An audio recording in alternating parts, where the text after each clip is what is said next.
이 설교를 준비하고 서론으로 어떤 말씀을 나눌까 준비하면서 시를 한 편 쓰게 되어졌습니다.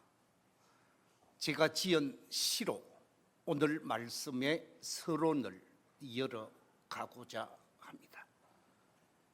시는 미소 짓게 하는 당신이라 하는 시입니다.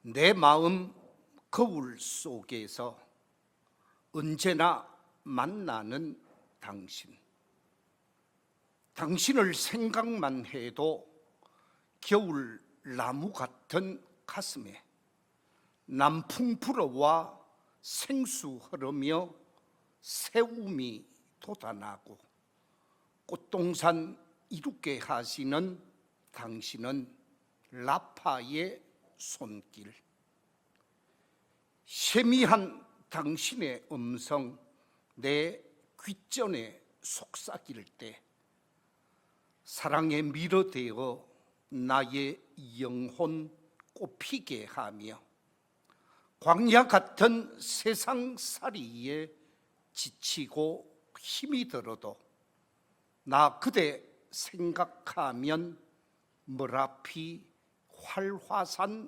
됩니다. 늘 당신을 바라보면 나의 마음엔 무지개 뜨고 해맑은 당신의 미소는 나에게 한 줄기 광명, 산들 바람 같은 그대 속삭임 삶의 원천이 되며 바다 같은 당신의 품은 어머니 가슴입니다. 내 마음에 품은 당신은 어둠 속 밝은 가로등, 지금 이대로 하늘까지 동행하고 싶은 당신, 당신은 나에게 소멸되지 않는 찬란한 태양, 나를 미소 짓게 하는 생명의 원천입니다. 우리를 기쁘게 하는 사람, 미소 짓게 하는 사람, 행복하게 하는 사람이 있는가 하면 그렇지 않고 우리를 슬프게 하는 사람이 있습니다. 우리를 가슴 치게 하는 사람이 있습니다. 우리를 아프게 하고 우리를 괴롭게 하는 사람들이 없잖아 많이 있습니다. 요즘 대한민국의 지도자들이라고 말하는 사람들, 여야 정치 지도자들의 모습을 보면 우리의 마음을 심히 아프게 하고 짜증나게 하는 현상들을 보게 되었습니다. 서로가 손가락질을 하고 서로가 정죄하는 모습을 보게 되어집니다. 종교 지도자로서 영혼을 책임지고 교회를 책임지고 성도들을 바르게 잘 섬겨야 하는 목사다운 삶을 살지 못하고 세상 매스컴을 통해서 부끄럽기 그지없는 짓을 하는 모습을 보면서 우리를 아프게 하고 우리를 슬프게 하는 모습을 이 한국 사회 속에서 보게 되어지죠. 이런 현실 속에서 우리가 삶을 어떻게 살아가야 할 것인가? 저는 오늘 본문 말씀을 가지고 우리를 미소 짓게 하는 사람이라 하는 제목으로 말씀의 은혜를 나누고자 합니다.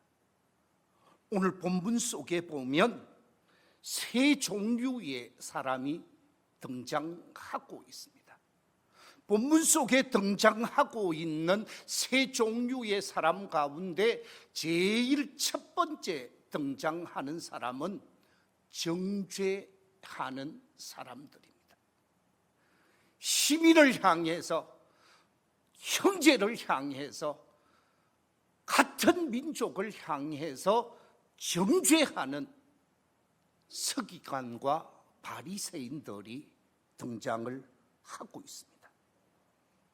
두 번째, 또 한 부류의 사람이 등장하고 있는데 그는 다름이 아니라 정죄를 당하는 사람입니다. 연약한 여자, 나약한 여자, 불쌍한 여인. 아마 이 여인은 재수가 없어서 걸렸다고 생각할런지 모르겠습니다. 간음을 하다가 현장에서 붙들리게 되어진 이 여인, 그는 정죄를 당하고 있습니다. 이처럼 정죄하는 사람과 정죄를 당하는 사람이 있는가 하면 또 한 부류의 사람이 있는데 그 사람은 다름이 아니라 미소를 짓게 하는 사람이 있습니다. 여인에게 미소를 짓게 하고 이 말씀을 읽는 모든 성도, 모든 사람들에게 미소를 짓게 하는 사람이 있는데 그분은 다름이 아니라 예수 그리스도이십니다. 오늘 본문의 내용을 좀 더 자세히 확인해 보면 예수님께서 말씀을 가르치고 있는데 무례하게도 서기관들과 바리새인들이 한 여인을 끌고 오게 되어집니다. 그리고 예수님 앞에 세워서 오늘 본문 4절과 5절에 보니까 이렇게 질문을 하고 있습니다. 예수께 말하되 선생이여, 이 여자가 간음하다가 현장에서 잡혔나이다. 모세는 율법에 이러한 여자를 돌로 치라 명하였거니와 선생은 어떻게 말하겠나이까? 간음을 하다가 현장에서 잡혀온 이 여인을 당신은 어떻게 하겠습니까? 예수님을 어떻게 하든지 올가매서 예수님을 제거하고 싶었던 사람들, 예수님을 그 당시 고통과 절망에 빠뜨리고 싶은 사람들이 예수님을 올무에 채이게 하고자 했던 것이지요. 이 얘기를 듣게 되어진 예수님이 땅바닥에 글을 쓰셨다 그랬습니다. 땅바닥에 과연 어떤 글을 쓰셨을까? 아무도 알 수가 없지요. 예수님만 아시고 그 글을 읽은 사람들만 알 겁니다. 그런데 주경학자들이 예수님의 쓰신 글의 내용에 관해서 뭐라고 말을 하고 있는가? 이렇게 말하는 주경학자들이 있습니다.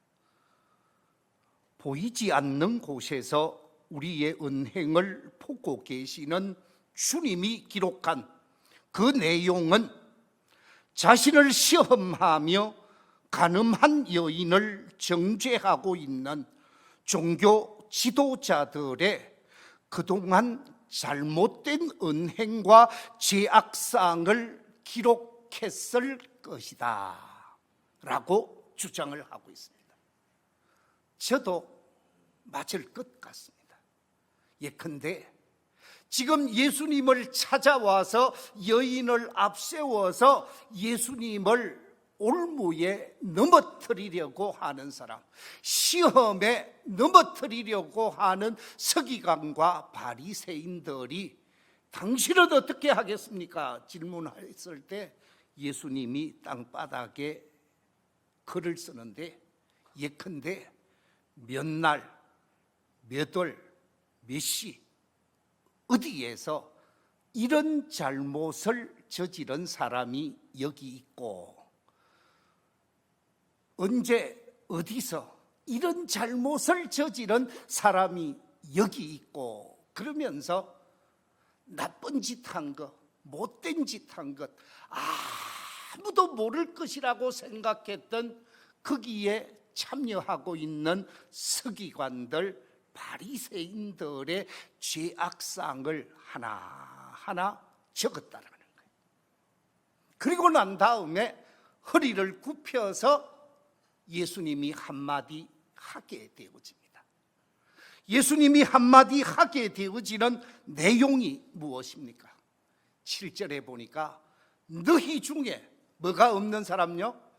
죄가 없는 사람, 죄 없는 자가 돌로 치라 라고 한마디 하고, 그 다음에 보니까 다시 예수님께서 허리를 굽혀서 글을 쓰셨다는 거예요. 그러니까 몇 날 며칠 어떤 잘못을 했는데 그 사람은 A라는 사람이고, 또 잘못을 한 이 잘못은 B라는 사람이고, 또 잘못을 한 이 사람은 C라는 사람이고, 그러면서 구체적으로 적어 들어가고 있었다라는 거예요.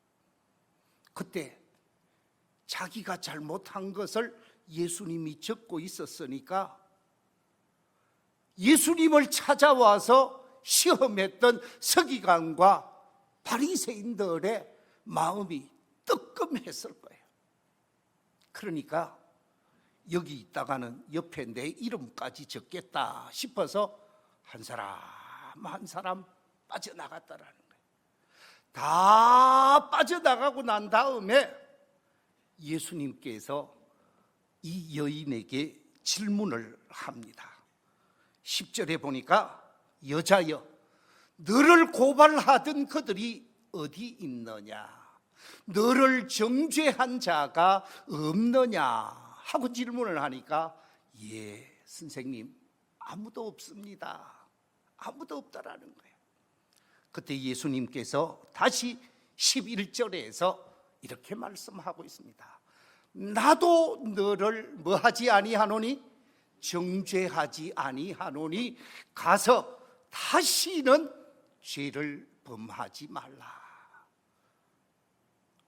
성경에 간음을 하다가 현장에서 잡히면 어떻게 된다고요? 돌팔매질을 당해야 된다고, 죽여야 된다고 구약의 율법 속에 기록되어져 있습니다. 신명기 22장 22절 이하 24절 말씀 같이 한번 읽어보겠습니다. 시작.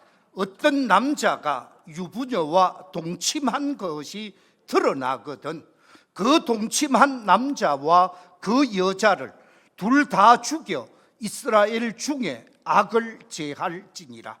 처녀인 여자가 남자와 약혼한 후에 어떤 남자가 그를 성읍 중에서 만나 동침하면 너희는 그들을 둘 다 성읍 문으로 끌어내고 그들을 돌로 쳐 죽일 것이니 그 처녀는 성 안에 있으면서도 소리 지르지 아니하였음이요 그 남자는 그 이웃의 아내를 욕보였음이라.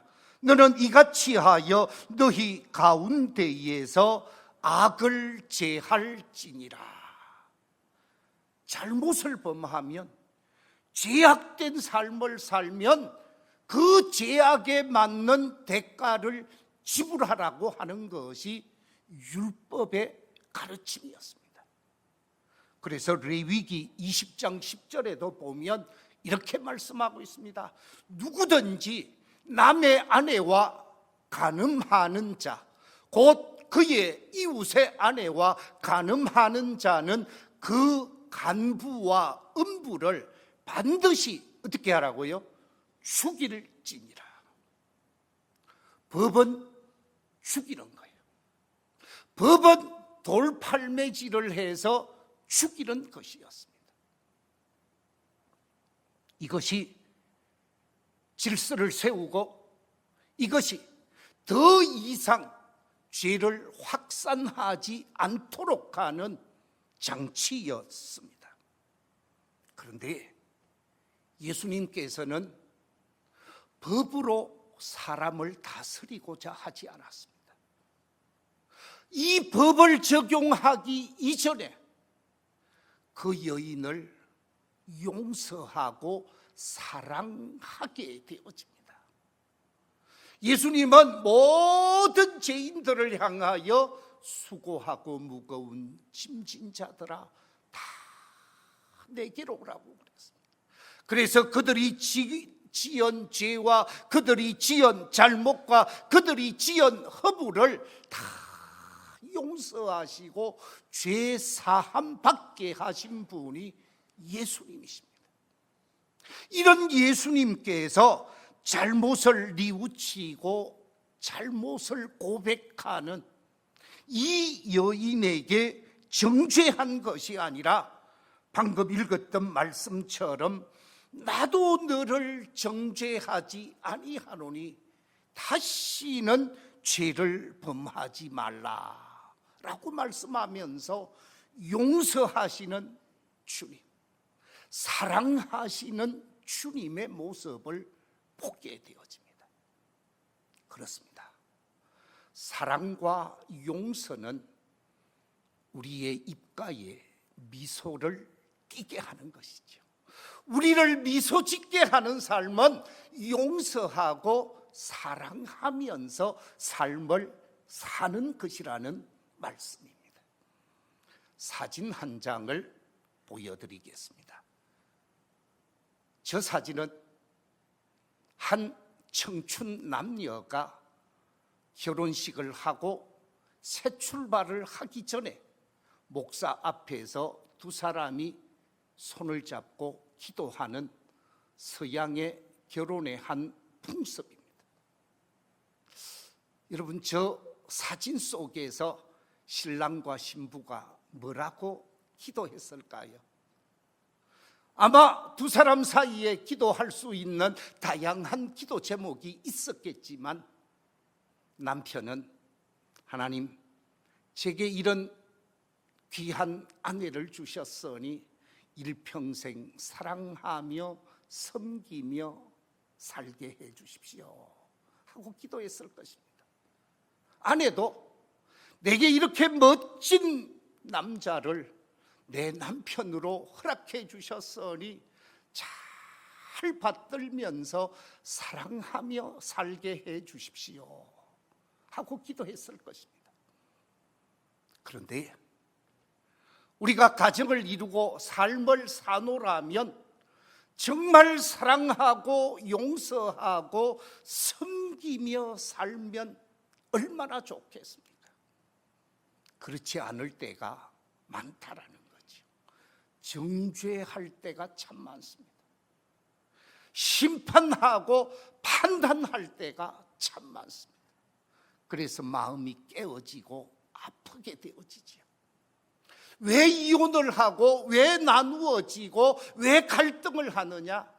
사랑과 용서가 부족하기 때문이지요. 결혼을 한 지 얼마 되지 않는 부부가 삶을 사는 가운데 이웃집에 이 새댁이 마실을 가게 되어졌다고 합니다. 이웃집 중년의 아주머니 집에 가서 이런저런 이야기를 하고 놀다가 아주 값비싼 진주 반지를 보게 되어집니다. 자신이 한 번도 끼워보지 않은 반지였습니다. 이 반지를 자신의 손에 끼니까 자신의 손에 꼭 맞는 거예요. 얘기를 하다가 그만 반지 낀 줄도 모르고 그 집을 떠나갔습니다. 문제는 그 다음 날입니다. 날이 밝고 아침이 되어졌는데 온 동네가 떠들썩한 거예요. 나가봤더니 우리 동네 도둑이 있다라는 거예요. 온 동네 사람들한테 도둑 여자에다가 니은을 붙여서 막 광고를 해야 되니까 무슨 일인고 싶어서 동네 사람들이 몰려들게 되어지는데 조금 있다가 보니까 앰뷸런스 소리가 나고 막 경찰이 도착을 하는 거예요. 도둑을 잡아달라는 거예요. 이 사람이 생각지도 않게 끼고 있던 거 생각지도 않게 그저 가지고 나왔다가 훔치려고 하는 의도가 전혀 없었는데 도둑으로 몰리게 되어졌습니다.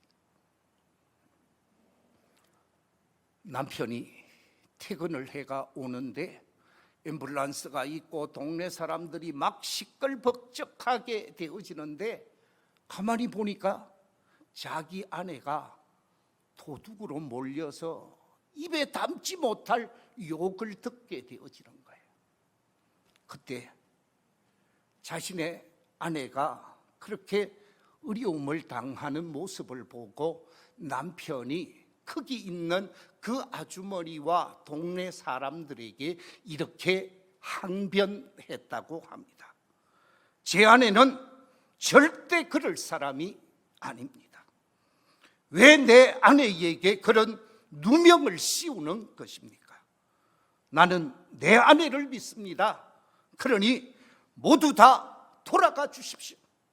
만약 그 반지가 수일 내로 나오지 아니하면 제가 100% 변상해 드리겠습니다.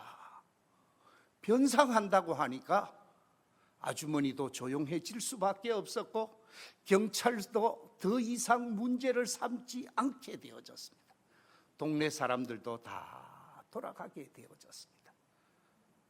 남편이 집으로 돌아와서 서랍에 있는 진주 반지를 확인하면서 어떻게 된 거냐 하고 물었습니다. 아내가 얘기를 합니다. 아주머니가 놀러를 오라고 해서 그 집에 놀러를 갔고 그 집에 가서 한번 끼어보고 생각도 안 하고 그냥 나오게 되어진 것이 전부라고. 내가 이거 도둑질을 하려고 해서 한 것이 아닌데 그냥 끼고 나오다 보니까 없어졌고 아주머니가 나한테 개인적으로 확인을 했으면 제가 미안하다고 했을 터인데 온 동네 방네 떠들고 경찰에 신고하게 되어지므로 제가 차마 가지고 왔다라는 말을 못했다고 남편이 아내를 이해하게 되어집니다. 그 남편이 그날 밤 바로 옆집 아주머니 집을 찾아갑니다. 그리고 아주머니에게 무릎을 꿇고 정중히 이렇게 용서를 구합니다. 제 아내가 순간의 유혹을 이기지 못하고 큰 잘못을 저지른 것 같습니다. 아내와 저는 한 마음이고 한 몸입니다. 그러니 아내의 잘못은 곧 저의 잘못이기도 합니다. 차라리 저를 처벌해 주십시오. 내 아내를 나쁘게 할 것이 아니라 저를 경찰에 고발해서 처벌을 하십시오. 그러면서 반지를 내어 놓았다고 합니다. 이 남편의 이 모습을 보고 이 아주머니가 눈물을 뚝뚝 흘리는 거예요. 자기가 지금 60평생 살아보았는데 자신의 남편으로부터 이런 따뜻한 사랑, 이런 아름다운 사랑을 경험해 보지 못했다라는 거예요. 새댁이 아주머니 집을 찾아서 죄송하다고 잘못되었다고 용서를 구했더니 그 새댁의 손을 꼭 잡고 하는 얘기가 나는 새댁이 참 부럽다고, 나는 새댁이 정말 부럽다고 얘기를 했다고 합니다. 그렇습니다. 사랑하고 용서하게 되어질 때 우리의 입가에는 미소가 스며들 수밖에 없는 것이지요. 잘못을 잘못으로 받아주고 용서하게 되어지면 그 용서는 우리의 밑가에 미소를 띠게 하는 것입니다. 여러분, 우리가 잘 아는 요셉을 한번 생각해 보십시오. 요셉은 형들에 의해서 강제로 종으로 팔려갔습니다. 그것도 이국 땅 애굽의 종으로 팔려가서 고생 종살이를 하게 되어집니다. 오랜 세월 종살이를 하다가 감옥에 들어가게 되어지지요. 감옥 속에 들어가서 하나님의 특별하신 지혜를 얻어서 애굽 왕국에서 근무하는 바로의 신하들의 꿈을 해석해 주므로 바로 앞에 서게 되어지고 바로의 꿈을 해석하면서 애굽에서 가장 지혜로운 사람으로 높임을 받게 되어지고 애굽의 총리가 되어집니다. 애굽의 총리가 되고 난 다음에 흉년이 찾아오게 되어지지요. 1년차 흉년, 2년차 흉년이 찾아오게 되어지면서 팔레스타인 이스라엘 땅에서 곡식이 없어서 굶어 죽을 수밖에 없는 사람들이 이집트 애굽에 곡식을 판다고 해서 곡식을 사러 오게 되어지고 그 곡식을 사러 온 형제들을 보게 되어집니다. 나중에 아버지를 초청하고 자신을 팔았던 10명의 형들 모두를 애굽으로 초청해서 애굽에서 아무런 어려움 없이 삶을 살게 했지요. 그러는 가운데 아버지 야곱이 세상을 떠나게 되어집니다. 아버지 야곱이 세상을 떠나니까 아버지 야곱 때문에 우리를 어려움에 빠뜨리지 않았다 생각했던 10명의 형님들이 그 집 유언을 만들어서 요셉에게 오게 되어집니다. 창세기 50장 16절 17절에 보면 이렇게 말하고 있습니다. 당신의 아버지가 돌아가시기 전에 명령하여 이러시기를 너희는 이같이 요셉에게 이르라. 네 형들이 네게 악을 행하였을지라도 이제 바라건대 그들의 허물과 죄를 용서하라 하셨나니 당신 아버지의 하나님의 종들인 우리 죄를 이제 용서하소서. 우리가 잘못한 것, 동생을 팔아먹은 것 용서해달라고 간청을 합니다. 이 형들이 잘못을 범하고 용서해달라고 하는 요셉에게 마음이 찢어지는 듯 아플 수밖에 없었습니다. 눈물을 흘렸던 요셉이 형님들에게 하는 말이 있습니다. 우리 함께 창세기 50장 19절 이하 21절 말씀 같이 한번 읽어보겠습니다. 시작. 요셉이 그들에게 이르되 두려워하지 마소서. 내가 하나님을 대신하리이까. 당신들은 나를 해하려 하였으나 하나님은 그것을 선으로 바꾸사 오늘과 같이 많은 백성의 생명을 구원하게 하시려 하셨나니 당신들은 두려워하지 마소서. 내가 당신들과 당신들의 자녀를 기르리이다 하고 그들을 간곡한 말로 위로하였더라. 요셉은 형들을 용서했습니다. 그들을 사랑으로 품었습니다. 그들을 위로했습니다. 이 요셉의 모습을 보고 우리는 얼굴에 미소를 지을 수밖에 없지요. 입가에 미소가 필 수밖에 없습니다. 그렇습니다. 사랑하고 용서할 때 미소 지을 수 있다는 말씀입니다.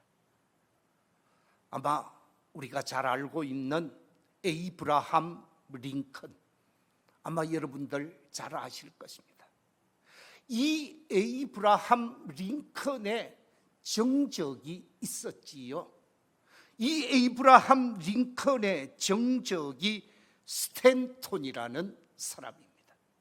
지금 두 사람의 사진이 나와 있는데, 이 스탠톤이라는 사람은 정식으로 공부를 하고 상당히 실력 있는 사람이었습니다. 그런데 두 사람 사이에 정치적 라이벌이 되어지니까 이 스탠톤이 에이브라함 링컨에게 뭐라고 얘기했는 줄 아세요? 이렇게 얘기합니다. 저급하고 교활한 어릿 광대 같은 사람이라 라고 얘기를 했고, 고릴라의 원종이라고 얘기를 했습니다. 말을 해서 되는 말이 있고 해서 되지 않는 말이 있지요. 며칠 전에도 어떤 야당 의원이 대통령을 향하여 살인마라고, 그런 말은 해서 안 되는 거지요. 해서 될 말이 있고 해서 안 되는 말이 있는 것입니다. 그런데 이처럼 이 스탠톤이 링컨을 향하여 입에 담을 수 없는 폭언을 하게 되어집니다. 그런데 대통령의 링컨이 당선되어지죠. 링컨이 대통령에 당선되고 난 다음에 국방부 장관을 세우는데 누구를 세웠을까요? 스탠톤을 국방부 장관에 세우게 되어집니다. 주변에 참모들, 주변에 다른 사람들이 스탠톤은 안 됩니다, 스탠톤은 세울 수 없습니다 라고 얘기를 하게 되어집니다. 그때 링컨이 하는 얘기가 있습니다. 국방부 장관을 하는 데 있어서 가장 적임자가 스탠톤입니다. 저를 향하여 나쁜 말을 하고 제게 못된 말을 하면서 저의 정치적 라이벌이었던 것은 사실이지만 우리나라를 위해서는 이 사람이 국방부 장관을 해야 합니다. 그래서 세웠다고 합니다. 시간이 지났습니다. 에이브라함 링컨이 총에 맞아서 세상을 떠나게 되어지죠. 세상을 떠나고 난 다음에 링컨의 시신 앞에서, 링컨의 빈소 앞에서 가장 오랫동안 눈물 흘리며 빈소를 지킨 사람이 누구냐? 스탠톤이라고 합니다. 스탠톤이 링컨의 빈소 시신을 두고 이렇게 말을 합니다. 여기 세계 역사상 가장 위대한 통치자가 누워 계신다. 사랑으로 용서하고 사랑으로 포용한 스탠톤은 링컨의 사랑에 감동할 수밖에 없었고 국방부 장관의 역할을 잘 감당했을 뿐만 아니라 링컨이 대통령으로서 역할을 하는데 가장 좋은 참모로 장관의 역할을 감당했다고 합니다. 사랑하고 용서하면 모든 관계가 회복되어지는 것이지. 예수님은 우리를 사랑하고 용서하신 분이십니다.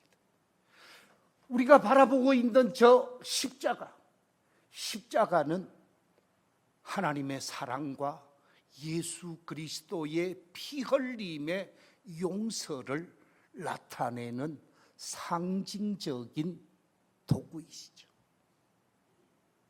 사랑하고 용서하신 그 아름다운 사랑과 용서가 우리를 웃게 하고 미소 짓게 합니다.